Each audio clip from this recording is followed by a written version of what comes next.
demi gemilang di kancah dunia. 2 medali emas RI di Olimpiade Paris 2024 menunjukkan besarnya potensi cabang angkat besi dan panjat tebing di kancah pesta olahraga terakbar. Fredrik, kedua medali emas ini bersejarah bagi Indonesia. Ini mengingat baru kali inilah cabang panjat tebing nomor speed diperlombakan terpisah di Olimpiade.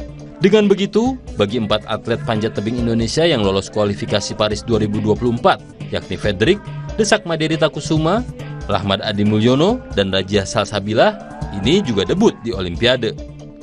Sangat membanggakan dan membahagiakan bahwa dalam debut kali ini, Fredrik mempersembahkan medali emas. Lifter-lifter kita di masa mendatang.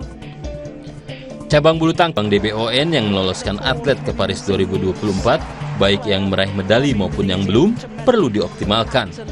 Begitu juga untuk cabang-cabang yang belum meloloskan atletnya ke Olimpiade. Kita ingin olahraga Indonesia makin mampu bersaing di pentas dunia, dan tolok ukurnya sudah tentu prestasi di Olimpiade.